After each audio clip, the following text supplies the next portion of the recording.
Salut tout le monde, donc je reviens aujourd'hui pour une vidéo sur la surhydratation et la protéinisation. Donc j'aurais du mal à le dire au cours de la vidéo, donc on va dire comment on va dire ça, le surplus de protéines.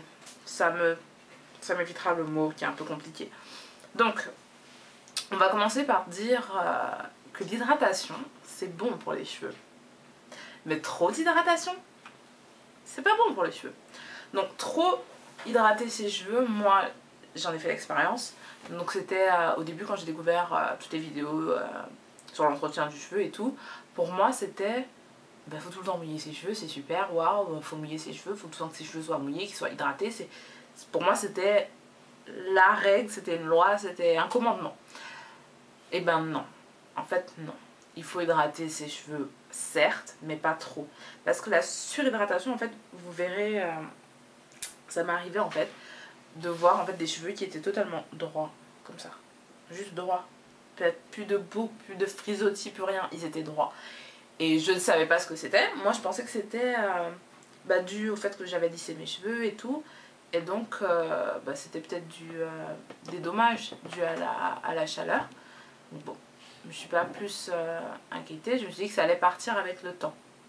Et en fin de compte, ces mêmes cheveux, en faisant des traitements avec de l'œuf, j'ai remarqué qu'ils rebouclaient. Donc c'est là que j'ai cherché et j'ai su que c'était de la surhydratation.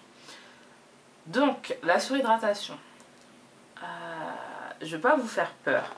Donc c'est bien d'hydrater ses cheveux matin et soir, 2 fois par jour, ça va.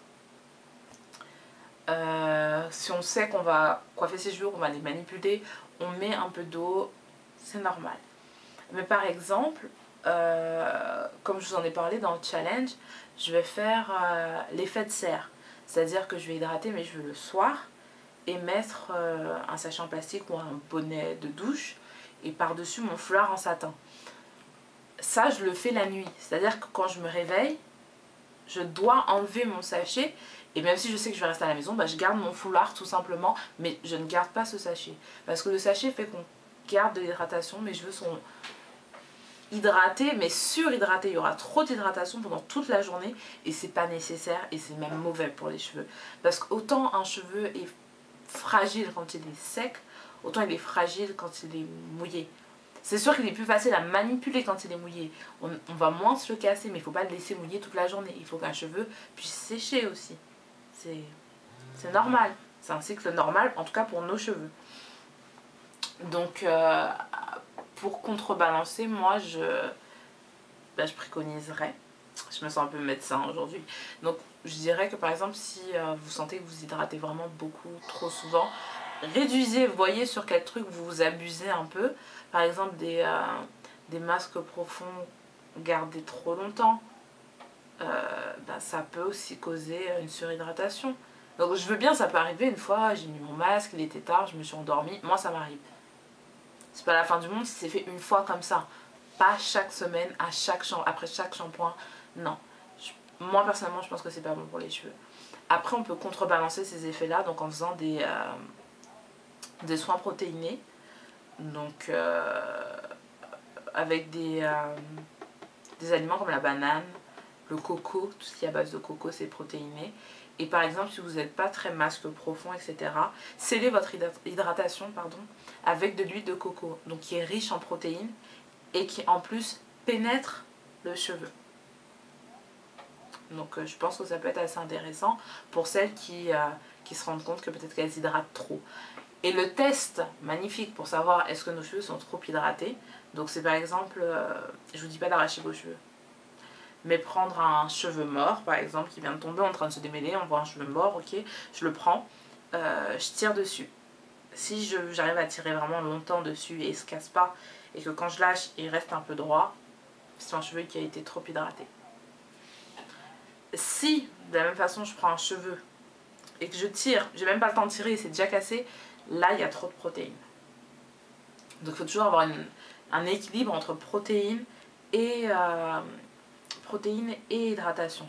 Personnellement j'ai fait une coloration, donc comme je vous l'ai dit, les colorations, donc ça passe en dessous des cuticules, ça soulève les cuticules pour atteindre donc le cortex Le cortex qui est constitué aussi de protéines. Ils sont sensibles aux protéines.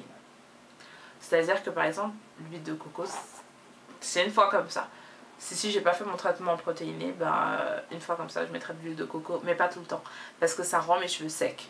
Pendant les vacances d'été, j'ai essayé un soin profond, donc à la crème de coco, au lait de coco. Dès que je le mettais, mes cheveux étaient secs. C'était radical, c'était tout de suite. Donc j'évite. Pour mes cheveux, ce que je fais, c'est une fois par mois un soin donc protéiné et je mets un œuf. Donc comme vous le savez, les œufs, leurs molécules sont trop grosses, sont trop grosses pour pénétrer la fibre capillaire. Moi ça me convient parce que je sais que ça gaine quand même un peu le cheveu. Donc ça laisse un petit film sur le cheveu. Moi ça me convient parce que mes cheveux sont sensibles à la protéine. Pour d'autres, peut-être que ça ne convient pas, il faut vraiment quelque chose qui pénètre. Donc chacun ses cheveux, chacun ses cheveux et donc chacun ses techniques qu'il va falloir apprendre à développer. Je tiens à revenir assez rapidement sur l'effet de serre. Donc vous l'avez compris, le processus, hein, on vaporise un peu ses cheveux, on scelle le sachet ou le bonnet, le foulard. Je conseillerais personnellement de le faire 2 à 3 fois par semaine. Par exemple, moi, je me lave les cheveux le vendredi. Je commence à faire mon effet de serre à partir du lundi jusqu'au jeudi. Et le vendredi, je sais que je vais relaver mes cheveux, donc voilà.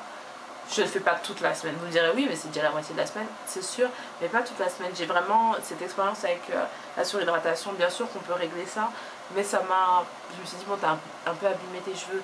Il faut tout faire dans la modération. Donc voilà. Fin de cette vidéo. À plus tard. Bye bye.